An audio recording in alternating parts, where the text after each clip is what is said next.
Dear students of the MBA program of the School of Business of Bangladesh Open University, I do welcome you to my presentation on delegation of authority and decentralization of authority. This part of the topic has been taken from your course number MBA-1301, Principles of Management. This session will be devoted to mainly a discussion about the delegation of authority first, and then we will move to decentralization of authority. We will divide the session into two parts. In the first part, we will give an idea about the concepts of delegation and decentralization, and after having discussed all these issues, then we will move to another session that will be absolutely for questions and answers. So in the second part, that is in the question and answer session, you would be allowed to ask me any question about delegation of authority and decentralization of authority. I will be glad to answer to your questions. So you have the freedom to ask me any question on the issues.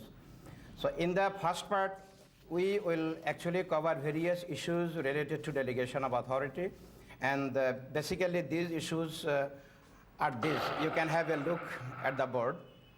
The major issues that we will cover in the presentation include the following: concept of power and authority,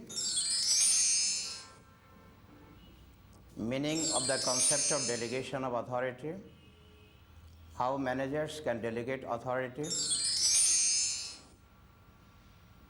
should delegation be mechanical or ritual, why managers need to delegate authority, the issue of the delegation of responsibility, recovery of the delegated authority, problems in delegation, how managers can make delegation effective, and lastly, centralization and decentralization. Let us discuss the issues one by one. First, we will discuss about the concept of authority and power. You should remember that authority is a part of power, but power is a much broader concept than authority. Power is in fact the ability of an individual to influence the beliefs or actions of other persons. And it is power actually in an organization setting. So in the organization setting, authority is the right of a person holding a position to exercise discretion in making decisions that affect other people. And authority arises from legitimate power. And you know there are different types of power: legitimate power, reward power, expert power, coercive power, referent power. So out of these powers, only legitimate power is concerned with authority. Now we will move to the next issue. Let me explain the concept of delegation of authority. By delegation of authority, we mean the assigning of a portion of workload by the managers to their subordinates. So when a manager delegates a part of his work or authority to one or more than one subordinates, then it's called delegation of authority. So it is in fact a sharing process where a superior entrusts certain authority to another person. For example, a manager can give the authority to one of his subordinates to requisition needed information from the confidential files of the office, or he may give the subordinate the authority to direct other group of persons. In that case, it will be known as delegation of authority. So in fact, in the case of delegation of authority, what is done is that the manager simply assigns a portion of the workload to the subordinates simply to reduce his workload. But one thing should be remembered, that managers cannot delegate any authority that they do not have. Now I will discuss how managers can delegate authority. In fact, there are two options. One option is that the managers can simply tell their subordinates that something needs to be done. In that case, the perceptive subordinate will understand that something has been delegated to him. This is a very simple delegation without having any written document. It is simply a verbal action. But there is another option. If the manager wants that he should delegate the authority scientifically, systematically in order to make it effective, then he can go through a systematic process. And the process you will find in the screen. In the screen you will find that In the process, the manager should first determine the results or the goals that are expected from the position, that is from the subordinates. And after determining the results, he will assign the task to the position. That is, he will give the workload to the subordinates. And after assigning the task, he will grant authority to the subordinate so that on the basis of that authority, the subordinates can perform the task effectively. And after granting the authority, the next thing to be done by the manager will be to create accountability. That is, to hold the subordinates responsible for accomplishing the task. So in the process, what you find that after, he will have to determine the results, then he will have to assign the task, then he will give the authority to the subordinates, and finally, he will hold the subordinates responsible. So these are the two options in the delegation process. A pertinent question is often asked, should delegation be mechanical or ritual? The steps that I have described in the process of delegation do not necessarily occur mechanically. If a cordial working relationship exists between the manager and the subordinates, the delegation may be implied rather than stated. The manager may simply mention that a particular job must be done. A perceptive subordinate may realize that the manager is actually assigning a job to him. Even without being told by the manager, the subordinate from his past experience may know that he has necessary authority to do the job, and he is accountable to the manager to complete the job. Now I am moving towards another issue. This is why managers need to delegate authority. There are many practical reasons for delegation of authority. One is to enable the manager himself to get more work done by assigning a part of the workload to the subordinates, and then he can create by delegation an opportunity to spend less time on specific routine activities, and the saved time can be used in policy making and in decision making. And also he can reduce his burden of work, and consequently he can ease his life by delegating some of the workload to the subordinates. He can also effectively encourage the subordinates to utilize the special skill or the special expertise in addressing a particular problem.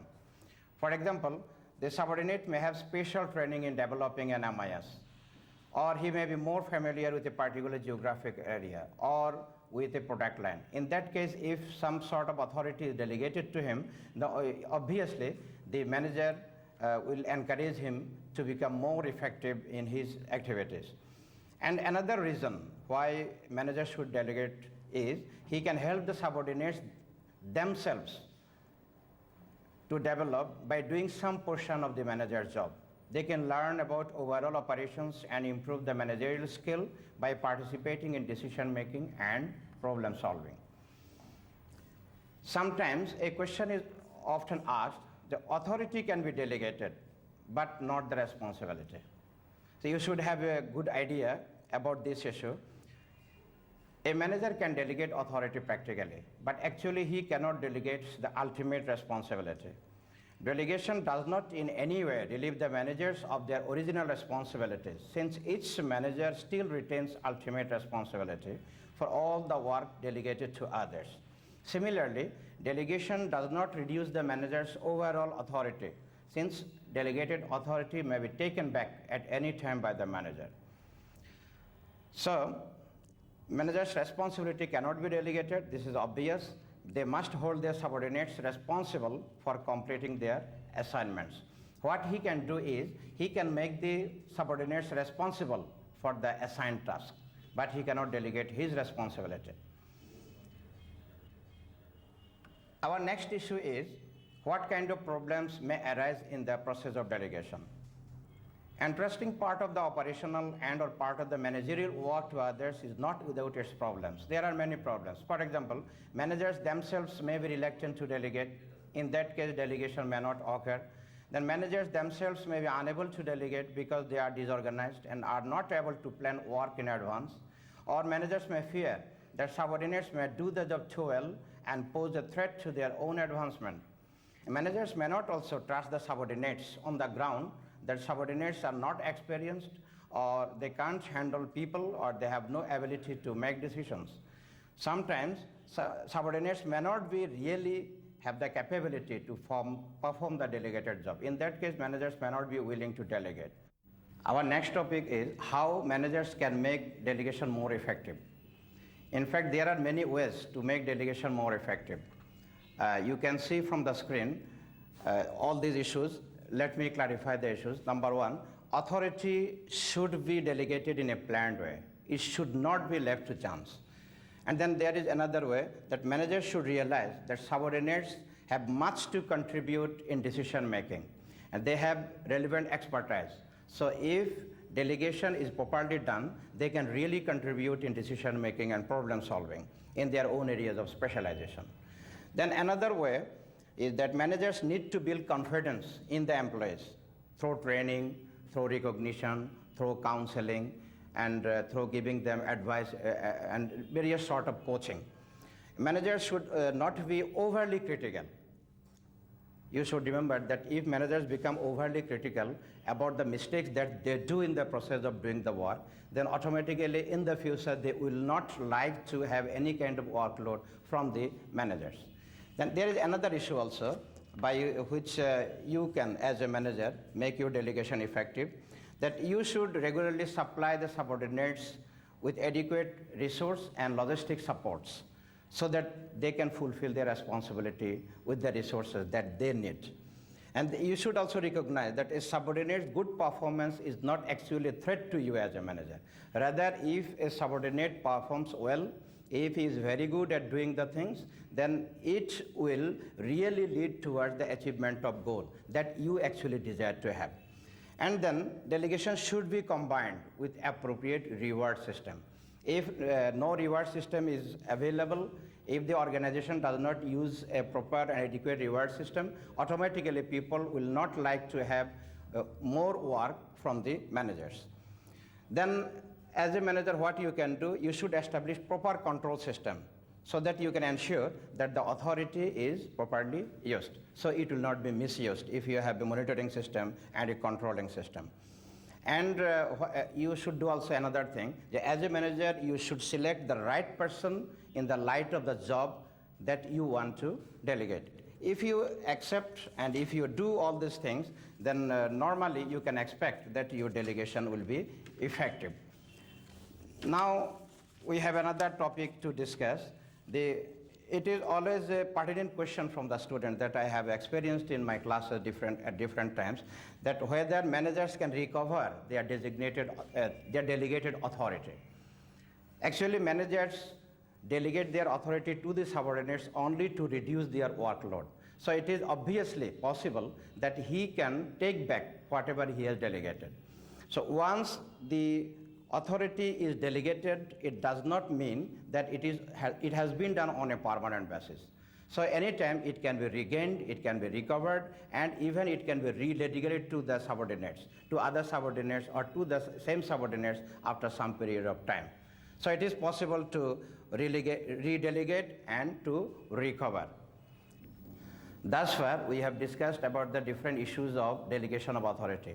Now I will move towards the topic of centralization of authority and decentralization of authority.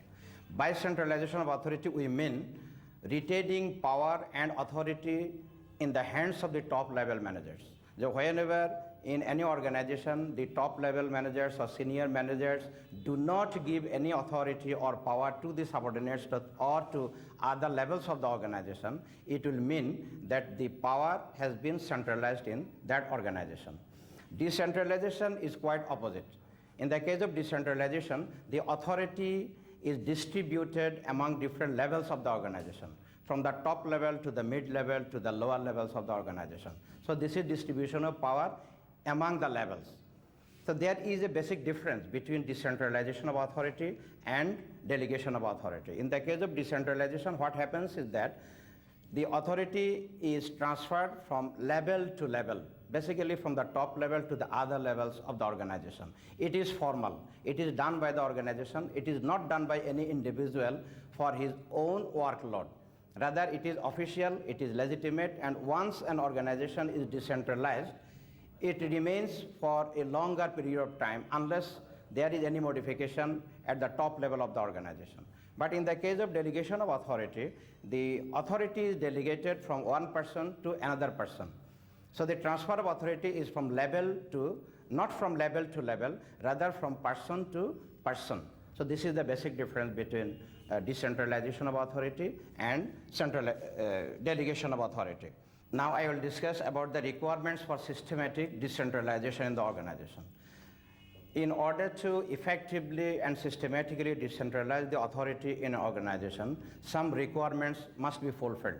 The first requirement is the selection of those decisions which need to be pushed down in the organization structure. This has to be done first. And the second requirement is selection of specific policy making to guide the decision making at different levels of the organization, so that everybody can understand from the policy that what needs to be done at different levels. And the third requirement is making arrangement for proper selection of employees and then giving them training so that they can appropriately understand what are expected of them and how they will do the job. And the last requirement is establishing adequate control system. If an organization doesn't have adequate control system, it will be very difficult to understand by the people or the position holders in different levels of the organization to understand what need to be done by them. So if all these requirements are completed, then you can be rest assured that your decentralization has been effective in the organization. Our discussion part is over. Now the floor is open to the students. Now I am inviting all of you to ask me any relevant question regarding decentralization of authority and delegation of authority. Sir, I'm not clear about the difference between the decentralization of authority and delegation of authority. Would you please explain it again? Thank you for your question. Actually, there is a basic difference between delegation of authority and decentralization of authority. In the case of delegation of authority, the authority is transferred from one person to another person. But in the case of decentralization of authority, the authority is distributed among the levels of the organization. When authority is concentrated at the top level, then it is centralization, you know it. So whenever a company takes a policy of giving some of the powers from the top level to the mid level and lower levels, then it is known as decentralization. So in the case of centralization, level to level transfer of authority, but in the case of delegation, person to person transfer of authority. This is the difference.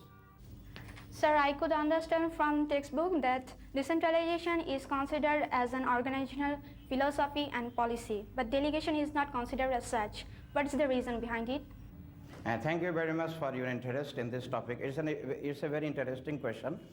Let me clarify the point. Decentralization implies more than delegation.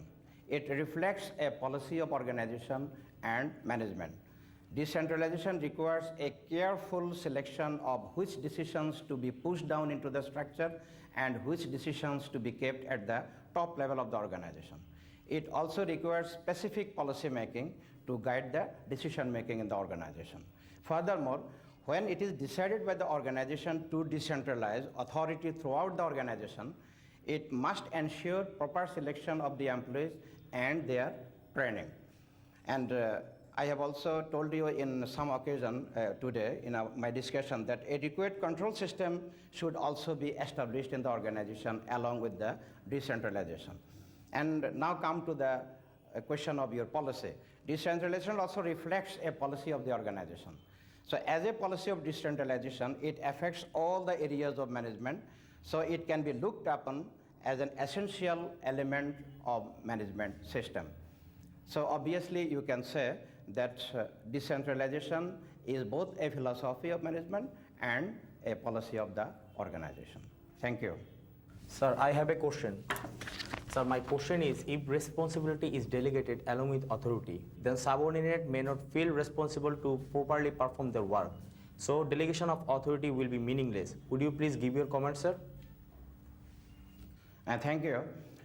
Actually, a manager can delegate authority, but he can never delegate his ultimate responsibility. The responsibility always rests with him. If he cannot delegate responsibility, you may ask a very simple question that then how the subordinates will perform his task. In this case, what happens is that the manager cannot delegate the responsibility, but he can make the subordinates responsible for doing the work according to the delegated authority. So responsibility is there, but it is between two persons, between manager and subordinate. So manager's responsibility will always remain responsible to the superiors. So in that case, it is not possible to delegate the ultimate responsibility. Okay? Dear students, thank you very much for giving me a patient hearing. I hope from our discussion you have been able to understand some of the critical issues related to delegation and decentralization of authority.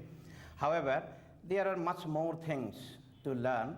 So if you study your textbook that has been provided from the university, you will be able to have more clear ideas about other issues of delegation and decentralization. So I request you to do that, and thank you again for your interest.